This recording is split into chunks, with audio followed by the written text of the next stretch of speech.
Hello, Facebook Live. Lindsay Price, I was trying to say resident and Lindsay at the same time, which makes no word whatsoever. So I'm going to start again. I'm Lindsay Price, resident playwright for Theater Folk, your Facebook.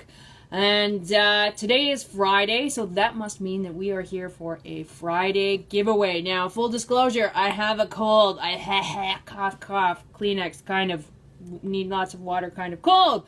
But that will not stop me. I missed last week because we were in the Grand Canyon last week.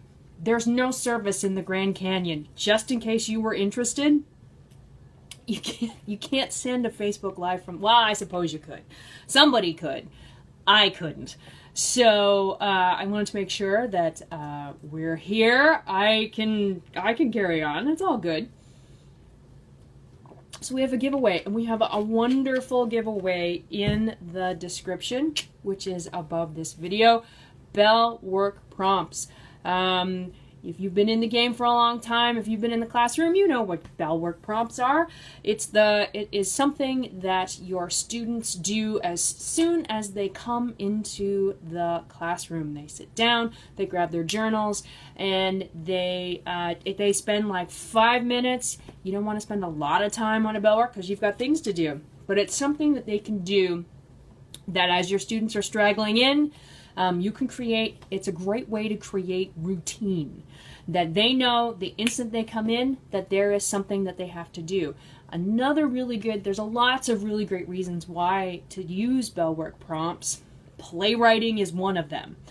If you want your students to write their own play, or if you want to involve a playwriting unit where maybe you're not even getting to the play part, you're only getting to monologues, or maybe even a short scene. If you start your playwriting unit and your students haven't done any writing, that, my friends, is a recipe for disaster. If there is ever such thing as a playwriting disaster, this would be it. Because playwriting is the kind of thing that has a stigma, in that many people, not just students, adults, everybody, that you need to be kind of talented to write a play, or that you need to be creative to write a play, and that you have to have wonderful, fantastic, amazing ideas to write a play. And in your class of 30, sometimes 40 students, you may have 1 or 2 students who have the writing bug, and they can come up with ideas at the drop of a hat, and they have some creative juices in them. That means that there's 28 students in your class who find it terrifying, and their instant reaction is, well, I can't do this. Now, the trick is that, yes, they can. Everybody can do it. But you can't just, dump playwriting into someone's lap and say, okay, go write a play and come back to me. It's the kind of thing that needs to be done in baby steps. And bell work is an awesome thing to incorporate baby steps. If you give students, let's say, a month, 2 months before you get into your playwriting unit, a teeny tiny little 5-minute bell work playwriting exercise that they come in, they do, and then it's over. When it gets to the point of your playwriting unit, they will have already been writing for 2 months. And another thing that I think that is really important to that bell work can really help with is that get your students not to create, but to respond. That is something that's really going to spark something in your students, because students have been responding since the beginning of their schooling years, right? They are asked a question and they respond. They are asked for their opinion and they respond. School is very much a response framework. So if you use your playwriting, your methodology of your playwriting to get students into a response framework rather than a create framework, instead of giving them a blank page and saying create something, and instead putting them into a response framework where they have something that they have to respond to, you will be amazed at actually how creative your students can be. Okay, so let us look. Let me give you a little sneaky peeky into this Bellwork handout, which is not just playwriting. It is a 5-page Bell prompt handout. 1, 2, 3, 4, 5. Hang on. Gorgeous, I know. Okay, so, and it is a lot of the questions and the prompts in the Bellwork. They're all framed in a response framework. So, and if you are, let's do the clicky. If you are here, if you are watching this, what are your favorite prompts? What is the kind of Bellwork that you do in your classroom? So as you can tell, Craig Mason is also sick. We're a great Theaterful Global Headquarters is sicky. Okay, so we're starting with general prompts. So these are just general knowledge, getting students to put their opinion, to put their point of view on a piece of paper. And this is really important when it comes to having your students give feedback. The whole notion of feedback is that your student's going to give an opinion on a scene that they're watching, on a scene that they're writing, a scene that someone else is writing. Feedback is incredibly important in the drama classroom. And if your students have never written down their point of view on anything, if they've never given their opinion on general topics, when they get to the point where they have to give their opinion on something that's right in front of them, well, that's going to be weird, and that's going to be scary for them. So if you're getting to the point, if you're starting out with having them give their point of view on things that are happening outside the classroom, and that when they do give their opinion, that you make it a standard that, nobody can judge your opinion. You have discussions about the opinions, perhaps. If you make your drama classroom a safe space when you're in general topics, then when you get into the specifics of what's happening exactly in your classroom, you're going to find that your students will go a long way with you. So, and some of these are quite fun, right? Superhero or supervillain. Some of these are serious topics. Gender equality, the economy, the government. Back to silly. Birthdays, things that happen in their own lives. The whole notion of trophies. And the notion of fame. That's something that's really in their lives. Okay, so then the next bit we have here. These are happy days, excuse me. These are, again, response-driven Bellwork prompts. And they're quotes.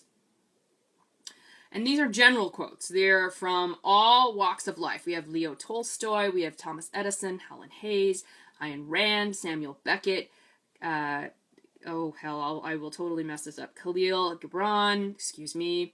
It's such a wonderful quote too. Friendship is always a sweet responsibility, never an opportunity. What a wonderful quote for teenagers to respond on. This is something, the whole nature of friendship is something that's happening in their lives, on a day-to-day, minute-to-minute basis. Oh, particularly if you're in a middle school classroom, have them talk about the responsibility of friendship. Oh my goodness. Florence Nightingale, Proverbs, Pablo Picasso, Henry Ford, Japanese proverb, which is one of my favorite, fall 7 times and stand up 8. Benjamin Franklin, I didn't fail the test. I just found 100 ways to do it wrong. Talk about failure in your classroom. And if you want to have a discussion topic on failure, start by a Bellwork prompt. These prompts are just, they're awesome for getting students to think and to put down their opinion. Okay, and then we have theater-related Bellwork prompts.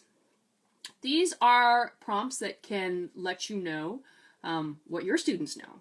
Maybe there's something here that you can get their point of view on at the very beginning of a school year, right? What's your relationship to theater? Why should I care about the arts? And then getting a little bit more into the meat of what a drama class might be. What makes a good audition? What makes a good monologue? What's the difference between story and monologue? An excellent question when you're starting a playwriting unit. What's the difference between going to a movie and going to a play? Why is it important to study Shakespeare?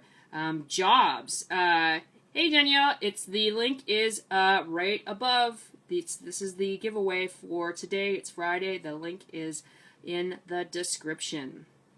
Getting them to identify if they have trouble learning lines. Why or why not?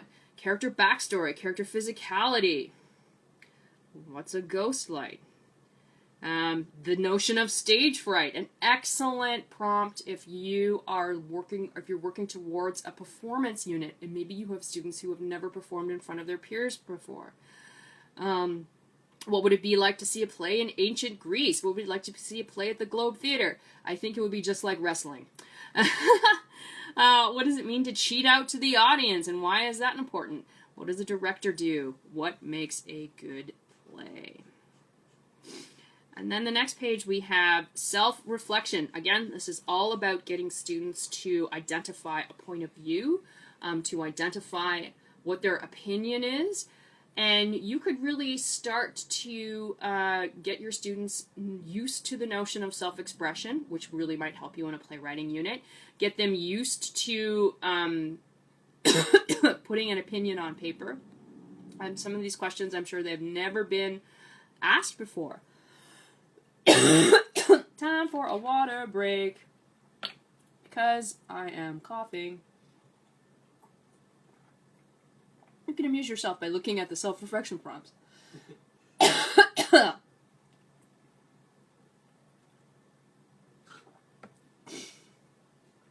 Just get students to think and respond. That's what I mean when you don't having them create with a blank page. You want students to respond. I think that kind of mode, if you get students into a respond mode rather than a create mode, you're going to see so much from them. And then lastly, playwriting prompts. Look at that, so many playwriting prompts. Is that it? That's it. A whole page of playwriting prompts with first lines of monologues. Observations. Get them to write down observations. Observation is my #1 tool for coming up with play ideas. Another great mode to get your students in is, instead of a create mode, a gathering mode. Get them to gather information for plays. Get them to gather information to ideas. Never say, just come up with an idea. Come on, you can come up with an idea. No, get them into a mode where they're gathering information, gathering observations, gathering snippets of dialogue, gathering issues and facts about issues, and using that as their springboard for turning that into a play. And then also having them, at the end, we've got some scene ones, and it's really important when you also are starting to write, is to get students to execute. Ideas are a dime a dozen. It's the execution of ideas that are important. So you've got them, have them write a scene where the two people are locked in an elevator. Tell your students you've got 5 minutes. Finish that scene. Get them to a point where they can find success in the small, and that they are actually starting, working on, and finishing a scene in 5 minutes. Is it going to be the best scene ever? That's not the point. The point is the execution, so that they are finding ways to get themselves out of writing. All right. So that is our Friday giveaway. And 5 pages of great Bellwork prompts that you can use in your drama classroom. And because I am a playwright, I think that Bellwork prompts are really awesome for having students work on self-expression, putting on paper a point of view, identifying an opinion, All of these things are wonderful for gathering information for writing a play. Get your students into not a create mode, but a gather mode. Not a create mode, but a respond mode. So that they are actually comfortable with putting their thoughts on a page or speaking their thoughts out loud when it comes to giving feedback to their peers.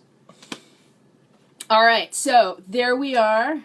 Friday, Facebook Live giveaway. Theater Folk, Lindsay Price, resident playwright for Theater Folk. Cold. It's not. And that's where we are, and thank you so much for joining me today. Get that Facebook Live Friday giveaway now.